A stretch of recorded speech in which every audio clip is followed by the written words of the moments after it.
एक समय की बात है। एक शहर में एक लड़का रहता था।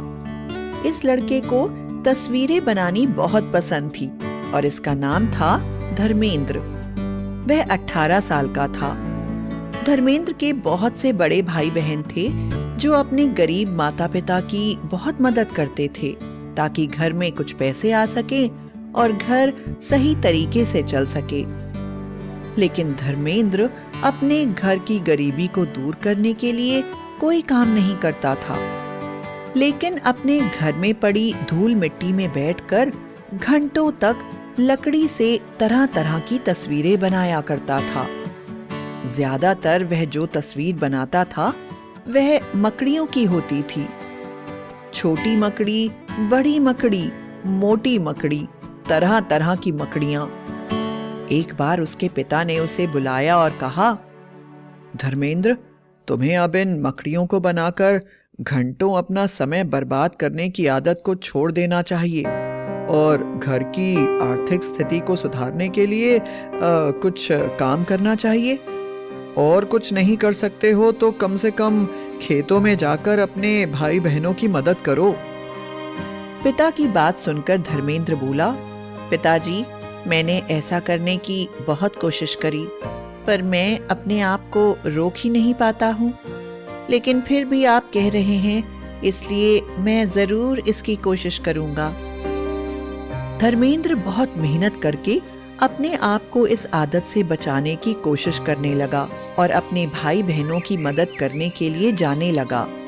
लेकिन अगर उसके सामने से कोई भी मकड़ी गुजर जाती तो वह सब भूलकर तुरंत उसकी तस्वीर बनाने लगता।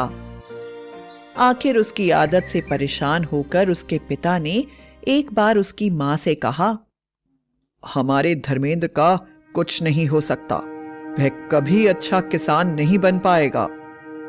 पति की बात सुनकर धर्मेंद्र की मां ने धर्मेंद्र के पिता से कहा, हो सकता है कि वह कोई साधु बन जाए, जिससे कि वह अपना जीवन पूजा पाठ से मिलने वाले अनाज और पैसों से बिता सके। आप उसे मंदिर में क्यों नहीं ले जाते? पत्नी की बात सुनकर धर्मेंद्र के पिता को भी यही बात सही लगी और वह उसे लेकर मंदिर की तरफ चल पड़े। मंदिर के पुजारी ने उसे लिखने के लिए एक पेन दिया और कुछ मंत्र लिखने को कहे। उन्होंने उसे पेन से लिखने के लिए स्याही भी दी। पहली बार उसने स्याही को देखा था। वह बड़ा खुश हुआ और मंत्र लिखने बैठ गया। उसने जैसे ही अपने पेन को स्याही में डुबोया और पहला शब्द लिखा तो वह हैरान रह गया। उसके हाथों से मकड़ी के चित्रों के सिवा कुछ भी नहीं हो पा रहा था। उसने पुजारी द्वारा दिए पूरे कागज पर सिर्फ मकड़ियों के चित्र बना दिए। यह देखकर पुजारी को बड़ा ही गुस्सा आया और उसने कहा, धर्मेंद्र, तुम इसी समय यह मकड़ियां बनाना बंद कर दो, वरना तुम जिंदगी में कभी साधु नहीं बन पाओगे। धर्मेंद्र ने हाथ जोड़कर पुजारी से कहा, महाराज, मैं जानबूझकर ऐसा नहीं कर रहा हूं। मैं पूरी कोशिश करूंगा कि ऐसा नहीं करूं। लेकिन धर्मेंद्र ने रात में मंदिर की पूरी दीवारों पर भी मकड़ी के चित्र बना दिए।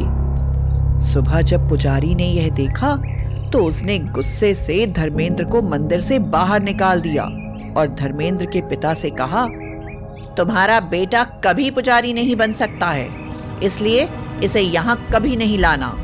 धर्मेंद्र की इस हरकत से धर्मेंद्र के पिता भी बड़े नाराज हो गए और उन्होंने धर्मेंद्र को घर से बाहर निकाल दिया।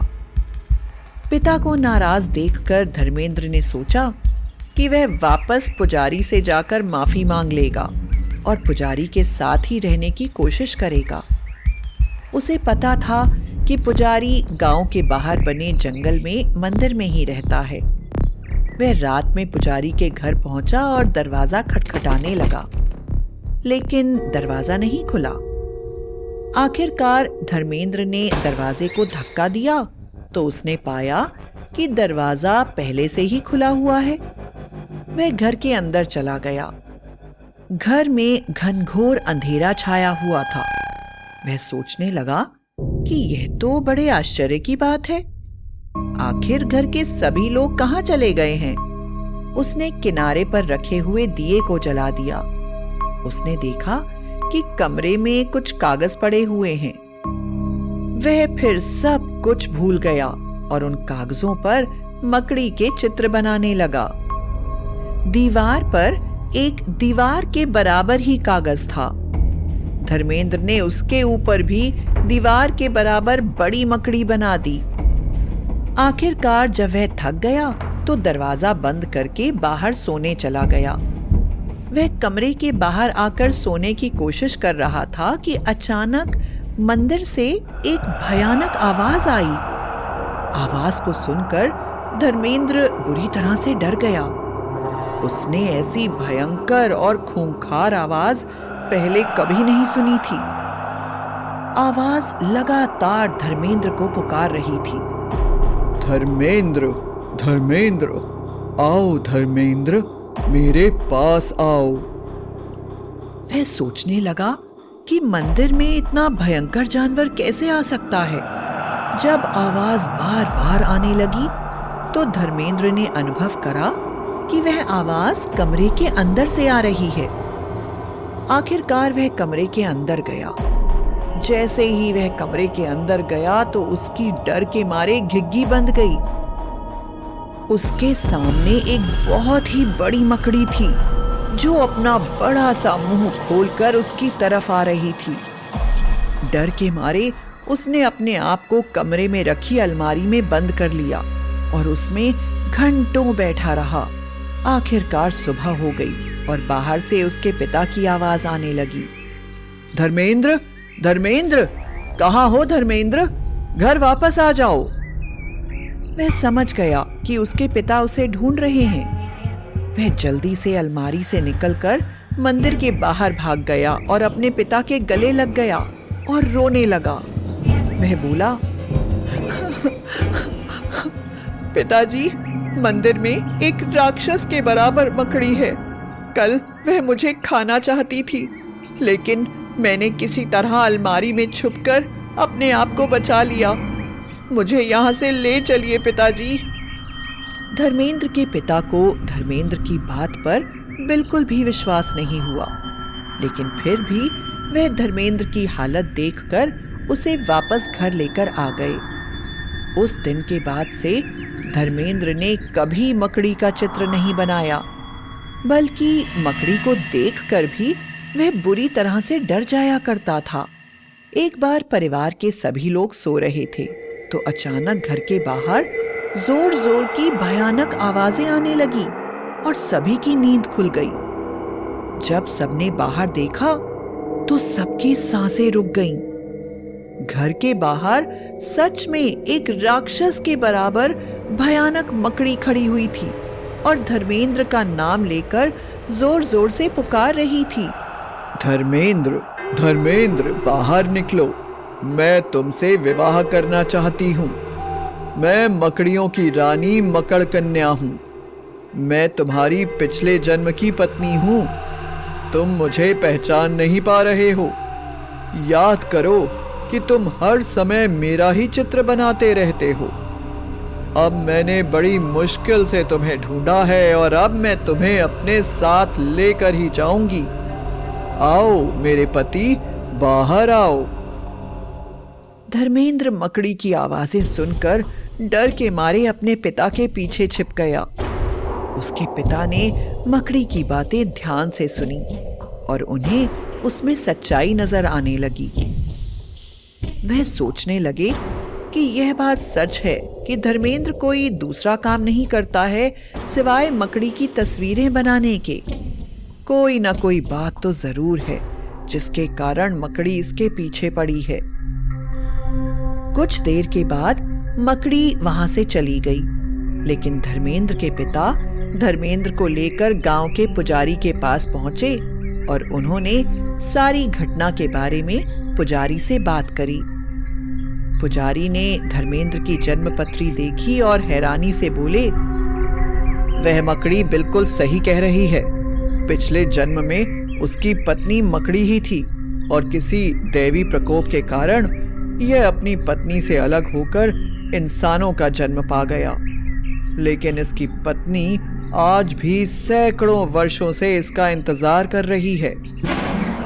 धर्मेंद्र ने अपने पिताजी से कहा, पिताजी, मैं किसी मकड़ी को नहीं जानता हूँ, मुझे आप घर ले चलिए।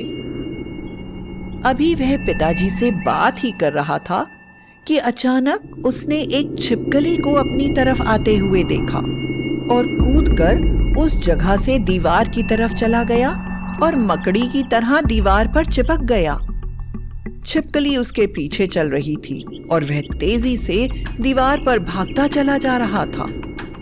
पुजारी और उसके पिता धर्मेंद्र का यह हाल देखकर हैरान रह गए और बुरी तरह से डर गए। धर्मेंद्र के मुंह से लार्वा निकल रहा था और उसके हाथ पिघलकर नीचे गिर रहे थे और हाथों की जगह मकड़ी के पैर निकल रहे थे।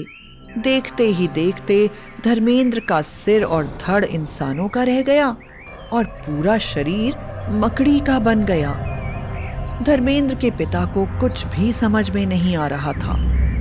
वह अपने बेटे से बहुत प्यार करते थे और अपने बेटे को इस हाल में देखकर पूरी तरह से अपना होश खो बैठे थे और रो रहे थे। अचानक मकड़ी के रूप में धर्मेंद्र अपने पिताजी से बोला, पिताजी, आप जल्दी से जल्दी पुजारी जी को लेकर यहाँ से दूर चले जाइए। कुछ ही देर में मैं पूरी तरह से मकड़ी बन जाऊंगा और मैं किसी को पहचान नहीं पाऊंगा। हो सकता है कि मैं आप लोगों का खून पी लूं। मुझे ऐसा अधर्म करने से बचाइए। पिताजी उसकी बात का कोई जवाब देते, इससे पहले ही धर्मेंद्र की आंखें भी मकड़ी की तरह बदलने लगीं। उसके मुंह से खतरनाक आवाज आने लगी और वह जोर जोर से चिल्लाने लगा, मकड़ कन्या, कहाँ हो तुम? मैंने तुम्हें पहचान लिया है। तुमने सैकड़ों सालों मेरा इंतजार किया है। लो, अब मैं वापस आ गया हूँ। जहाँ भी हो वहाँ से तुरंत मेरे पास आ जाओ। हम मिलकर इस गांव को अपना घर बना लेंगे। इन गांव वालों का खून पीकर हम यहाँ पर एक बड़ा सा जाल बनाएंगे और उसमें आराम से रहेंगे। कुछ ही देर में न जाने कहां से मकड़ कन्या भी आ गई और दोनों एक दूसरे के गले लग गए। उनके गले लगते ही आसमान में जोर जोर से बिजली कड़कने लगी और गांव में जगह जगह आग के गोले गिरने लगे। गांव वासियों के घर जलने लगे और गांव वाले मदद के लिए पुकारने लगे। गांव के बाहर ही एक सर्प कन्या अपने पति के साथ घूम रही थी। गांव वालों की पुकार सुनकर वह उनकी मदद करने के लिए वहां गई। मकड़ कन्या और उसके पति का सर्प कन्या और उसके पति के साथ भयानक युद्ध शुरू हो गया। दोनों एक दूसरे के ऊपर तरह तरह के जादुई हथियारों का प्रयोग करने लगे। सर्प कन्या ने अपने पति के साथ मिलकर धर्मेंद्र और उसकी पत्नी पर अपने विष की बरसात कर दी, जिसके कारण उन दोनों का शरीर बुरी तरह से जलने लगा और पूरी तरह से नीला हो गया। लेकिन उन्होंने हार नहीं मानी। वह अपने मुंह से विष से भरे हुए जाल को फेंकने लगे, जिसमें सर्प कन्या और उसका पति बुरी तरह से फंस गए। मकड़ी के जहर भरे जाले में फंसकर सर्प कन्या अपने पति के साथ बुरी तरह से तड़पने लगी। अपनी रक्षक सर्प कन्या का इतना बुरा हाल देखकर गांव वाले गांव की रक्षक महादेवी को पुकारने लगे। महादेवी ने गांव वालों की पुकार सुनी और उनकी मदद के लिए आ गई। रक्षक देवी ने सर्प कन्या को अपने मंत्रों के जादू से जादुई जाले से बाहर निकाल दिया और धर्मेंद्र और उसकी पत्नी मकड़ कन्या को श्राप देकर पत्थर का बना दिया। धर्मेंद्र के पिता को जब यह बात पता चली तो उन्होंने महादेवी से प्रार्थना करी कि वह उनके बेटे को वापस धर्मेंद्र बना दे। महादेवी ने धर्मेंद्र के पिता की करुण प्रार्थना सुनकर धर्मेंद्र को वापस धर्मेंद्र बना दिया और मकड़ कन्या को मृत्यु का दंड देकर हमेशा के लिए मोक्ष दे दिया।